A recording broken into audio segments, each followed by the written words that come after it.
सबसे पहले हनुमान बेनीवाल ने जिस तरीके से अपमान किया है, इसको राजपूत समाज की विशेष जाति लेकर के अपने आप में एक रोष प्रकट कर रही है।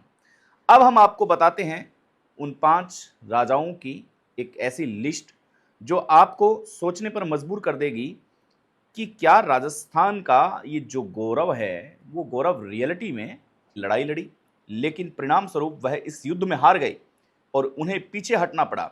मेवाड़ के पहाड़ी इलाकों से काम करना पड़ा। उन्होंने अकबर के खिलाफ लड़ाई जारी रखी और बाद में अकबर से अपने खोए हुए क्षेत्रों को वापस लिया।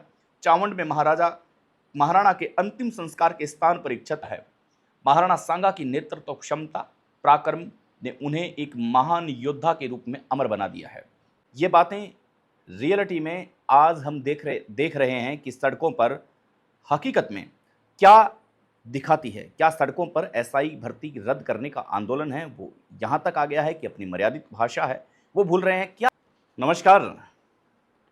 हनुमान बेनीवाल का विवादों से पुराना नाता रहा है और कहते हैं कि जो बड़े नेता होते हैं उनका अक्सर विवादों से नाता रहता है। लेकिन आज हम एक ऐसी बात करने वाले हैं। इस शो का नाम हम विवेचना दे रहे हैं। विवेचना आप सभी दर्शकों के प्यार से इस शो का नाम दिया गया है। इस शो में न तो किसी से डरा जाएगा, न किसी से थमा जाएगा और न ही किसी की बात पर रुका जाएगा। ये शो वही दिखाएगा जो आपको सही लगे। ये शो वही दिखाएगा जो डिजिटल दुनिया में विराजमान है। ये शो वही सुनाएगा जो आप सुनना चाहते हैं। सच दिखाने का इस विवेचना शो का काम है। आज इस शो की हम शुरुआत कर रहे हैं। सबसे पहले हनुमान बेनीवाल ने जिस तरीके से अपमान किया है, इसको राजपूत समाज की विशेष जाति लेकर के अपने आप में एक रोष प्रकट कर रही है। उस रोष प्रकट का शीला गोगामेडी, सुखदेव सिंह गोगामेडी की पत्नी है, उन्होंने विरोध दर्ज किया है। करणी सेना के कई ऐसे पदाधिकारी हैं जिन्होंने विरोध प्रदर्शन नहीं किया, हालांकि अपना ट्विटर पर, फेसबुक पर, इंस्टा पर विरोध जाहिर किया है और कहीं ना कहीं विरोध की जो ये ज्वाला है वो हनुमान बेनीवाल तक पहुंचाने का काम कर रहा है। सबसे पहले हनुमान बेनीवाल ने जो कहा वो आपको हम बता देते हैं कि क्या कहा। हनुमान बेनीवाल ने यह कहा कि सूरजमल, महाराजा सूरजमल के अलावा शायद यहां पर किसी ने संघर्ष नहीं किया। राजस्थान की एक ऐसी भूमि जहां पर संघर्षों की भूमि कहा जाता है। हम संघर्ष कर रहे हैं और एसआई भर्ती परीक्षा को रद्द करवा के ही मानेंगे। लेकिन मुझे नहीं लगता कि आप इतिहास उठा के देखें कि आपको यहाँ पर कौन कौन से लोग मिलेंगे। बहुत कम लोग मिलेंगे जिन्होंने यहाँ पर संघर्ष किया है। जी हाँ, अब हम आपको बताते हैं उन 5 राजाओं की एक ऐसी लिस्ट जो आपको सोचने पर मजबूर कर देगी कि क्या राजस्थान का ये जो गौरव है वो गौरव रियलिटी में ऐसी बात रखते हैं सामने। चलिए हम आपको बताते हैं। सबसे पहले हम हमीरदेव चौहान की बात करते हैं। 1283 से लेकर के 1301 तक ये रहे। इसके बाद में इनको मध्यकालीन युग राजस्थान के हिस्से में महान राजा थे और चौहान वंश के अंतिम राजा थे जिन्होंने रणथंभौर पर शासन किया और जिस समय में रणथंभौर नाम से जाना जाता था, उन्होंने अपने राज्य का विस्तार करने के लिए अन्य हिंदू राजाओं को शासित कई पड़ोसी राज्यों पर विजय प्राप्त कर रणथंभौर किले के सबसे गौरवशाली शासक थे और राष्ट्रीय उद्यान आज भी यह किला गर्व से खड़ा है। ये हमीरदेव चौहान की बात है। इसके बाद में हमने जो हमारी लिस्ट में निकाला है वो राणा कुंभा, जो 1433 से लेकर के 1468 तक। राणा कुंभा को हिंदू सुल्तान और अभिनव भारत चर्या के रूप में जाना जाता था। राणा कुंभा उस युग में मेवाड़ के सबसे प्रतिष्ठित शासक थे। मेवाड़ के इतिहास में चमकते सूरज के समान थे। वह एक महान निर्माता भी थे। मेवाड़ के आसपास 32 किलों के नवनीकरण के लिए जाने जाते हैं, जिसमें सबसे प्रसिद्ध कुंभलगढ़ का किला भी शामिल है जो एक विश्व धरोहर स्थल भी है।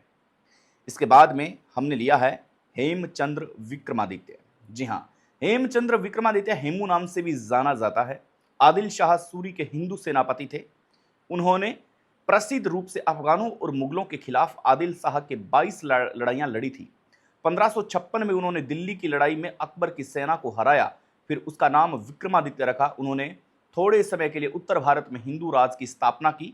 वह 1556 में हेमचंद्र मुगलों के खिलाफ पानीपत की दूसरी लड़ाई में शहीद हो गए थे, वीरगति को प्राप्त हो गए थे। इसके बाद में महाराणा प्रताप, जिनका नाम आदर और मान सम्मान के साथ लिया जाता है। लेकिन विडंबना की बात यह है कि आज हनुमान बेनीवाल शायद महाराणा प्रताप का नाम लेना भूल गए थे, शायद उन्हें याद नहीं था, या फिर कोई राजनीति का एक ऐसा कोई बवंडर था जिसको वो अपने इस भाषण को डिकोड करके लाना चाहते थे। महाराणा प्रताप सिंह राजस्थान के सबसे शक्तिशाली राज्य मेवाड़ के राजा थे। उन्होंने 1556 में हल्दी घाटी की लड़ाई लड़ी, लेकिन परिणाम स्वरूप वह इस युद्ध में हार गए और उन्हें पीछे हटना पड़ा। मेवाड़ के पहाड़ी इलाकों से काम करना पड़ा। उन्होंने अकबर के खिलाफ लड़ाई जारी रखी और बाद में अकबर से अपने खोए हुए क्षेत्रों को वापस लिया। चावंड में महाराणा के अंतिम संस्कार के स्थान पर एक क्षत्रिय स्मारक की स्थापना की, जो चावंड में एक प्रमुख पर्यटक आकर्षण है। हम किताबों में पढ़ते आ रहे हैं कि हमने घास की रोटी के उन राजाओं की कहानी सुनी है जो नेताओं से दूर और अपनी प्रजा के लिए जीते थे और प्रजा के लिए मरते थे। महाराणा प्रताप और उनके घोड़े की चर्चा भला हम कैसे भूल सकते हैं, लेकिन अतिशयोक्ति बिल्कुल नहीं होगी। विडंबना है हमारे देश में कि हनुमान बेनीवाल जैसे कद्दावर नेता, जो बेरोजगारों के नेता कहा जाने लगे हैं, वो आज महाराणा प्रताप का जिक्र करना कैसे भूल गए। सबसे बड़ा प्रश्न है कि आखिर महाराणा प्रताप ये बात किस प्रकार से भूल गए, क्यों भूल गए, ये सवाल आज खड़ा करना बहुत जरूरी है। महाराजा सूरजमल 1707 से लेकर के 1763 तक, जाट राजा महाराजा सूरजमल को सुजान सिंह के नाम से भी जाना जाता है। वह भरतपुर राजस्थान के शक्तिशाली शासक थे। आधुनिक इतिहासकारों और लेखकों द्वारा उन्हें जाट लोगों और प्लेटों के जाट ओडिसियस के रूप में प्रसिद्ध रूप से वर्णित किया गया है। संचयी सेनाओं के खिलाफ कई लड़ाइयां जीतने के बाद उन्होंने अपनी विशाल शक्ति और युद्ध रणनीतियों को दिखाया। वर्ष 1763 में वे नवाब नजीब विज्ञापनदौला के साथ युद्ध में वीरगति को प्राप्त हो गए थे। ये उन राजाओं के नाम हैं जो राजाओं का हम वर्गीकरण करना चाहते हैं, जिन राजाओं को हर एक किताब में, चाहे वो पहली की किताब हो, दूसरी की किताब हो या चौथी की किताब हो, लेकिन सबसे बड़ा प्रश्न है कि आज हनुमान बेनीवाल की इतनी बड़ी जुबान कैसे फिसल गई। क्या हम ये समझ सकते हैं आज के इस कथन में? यहाँ पर राजपूत समाज के लोगों ने उनका विद्रोह करना शुरू कर दिया है। कहा यह भी जा रहा है कि हनुमान बेनीवाल ने जानबूझ के ठेस पहुंचाई है। हनुमान बेनीवाल और राजपूत समाज की आपस में तनबनी चल रही है। यह भी बताया गया है, हनुमान बेनीवाल ने जिस हिसाब से ये कहा है कि राजस्थान में कोई और नेता हुआ था या नहीं हुआ था। हमने अन्य राजाओं की भी लिस्ट निकालने की कोशिश की है, लेकिन जब हम इंटरनेट की दुनिया में गए हैं, क्योंकि कहते हैं कि इंटरनेट हमेशा झूठ नहीं बोलता। इंटरनेट वही पदार्थ है जो हम देखना चाहते हैं। अब जैसे देखिए, राजस्थान के वीर योद्धा कौन थे, अगर आप गूगल पे इसे सर्च करेंगे तो गूगल पे आपके निकल के आता है कि बाबर जैसे आक्रांता को चुनौती देने का साहस भी केवल महाराणा सांगा में था। बाबर ने अपनी आत्मकथा में भी स्वीकार किया है कि राणा सांगा भारत के सबसे वीर शासक हैं और उन्होंने अपनी वीरता और तलवार के बल पर यह गौरव प्राप्त किया है। महाराणा सांगा की नेतृत्व क्षमता, पराक्रम ने उन्हें एक महान योद्धा के रूप में अमर बना दिया है। विक्की कौशल की अभी एक मूवी आई थी जिसका हम जिक्र करना चाहते हैं, छावा। छावा एक ऐसी फिल्म थी जिसके अंदर विक्की कौशल के अभिनय को सराहा गया था। विक्की कौशल ने जिस प्रकार से यातनाएं सही, इसके बाद में जो मुगल काल के जो राजा होते थे वो भी हार गए थे। उनको इतनी प्रताड़नाएं दी गई, इतने उनके साथ जुल्म किए गए, लेकिन उन्होंने हार स्वीकार नहीं की। कहते हैं कि बॉलीवुड वो दिखाता है जो दरअसल होता है। बॉलीवुड में भी कई बार जोड़ तोड़ के चीज़ें पेश करने की इनकी पुरानी आदत है, लेकिन जब इनकी पुरानी आदत को हम सब ने देखा है, तब इस राजस्थान की भूमि में वीर योद्धाओं ने उनका मुकाबला कर इनको डिकोड करने की कोशिश की है। हनुमान बेनीवाल से इतनी बड़ी भला गलती कैसे हो सकती है? क्या वो आज हमीरदेव चौहान का नाम लेना भूल गए? क्यों वो राणा कुंभा का नाम लेना भूल गए? क्यों वो हेमचंद्र विक्रमादित्य का नाम लेना भूल गए, और सबसे बड़ी बात कि उन्होंने महाराणा प्रताप का भी नाम शायद इसमें लिया है। ये नाम इतने बड़े नाम हैं जिन्होंने अपने दम पे बहुत कुछ किया है। इनसे आज सीखने की आवश्यकता है। इनके किताबों में लेखन है और ये किताबों में कहा भी जाता है। चलिए अब हम आपको बताते हैं कि दरअसल ये जब बोला जा रहा था, लोग उस वक्त सर्च कर रहे थे हनुमान बेनीवाल ने राजाओं के प्रति क्या कहा।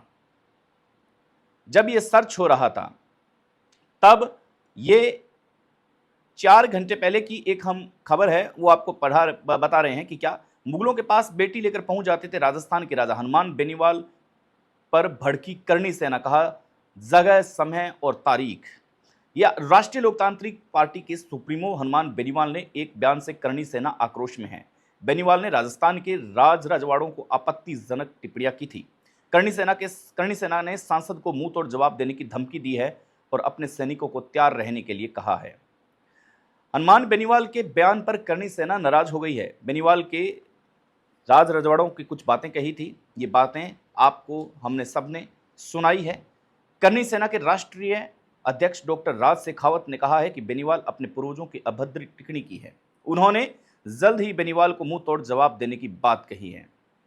ये बातें रियलिटी में आज हम देख रहे हैं कि सड़कों पर हकीकत में क्या दिखाती है। क्या सड़कों पर एसआई भर्ती रद्द करने का आंदोलन है वो यहाँ तक आ गया है कि अपनी मर्यादित भाषा है वो भूल रहे हैं। क्या बात हुई?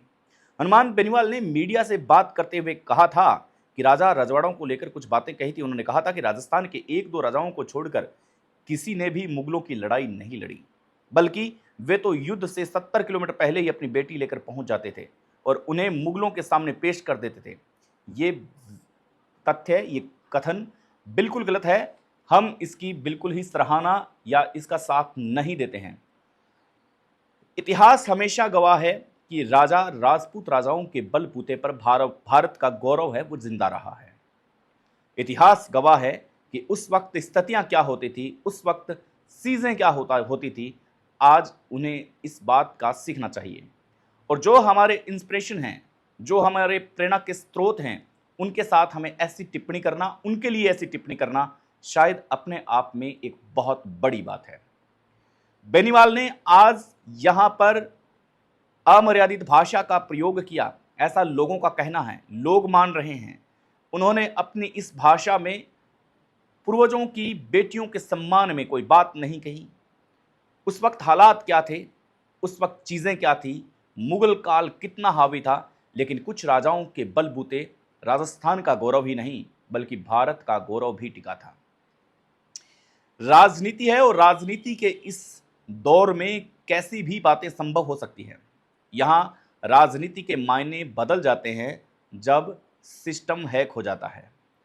चर्चा में बने रहने के लिए कई बार राजनेता ऐसी चर्चाओं का विषय बना रहना देना चाहते हैं, क्योंकि अगर चर्चा नहीं होगी तो फिर उनकी कोई बात नहीं करेगा। विवेचना शो आपको कैसा लगा आप जरूर बताएंगे। इस विवेचना शो में सटीक और वही बातें बताई जाएगी जो धरातल पर है। किसी भी बात को जोड़ तोड़ के नहीं बताया जाएगा। नमस्कार।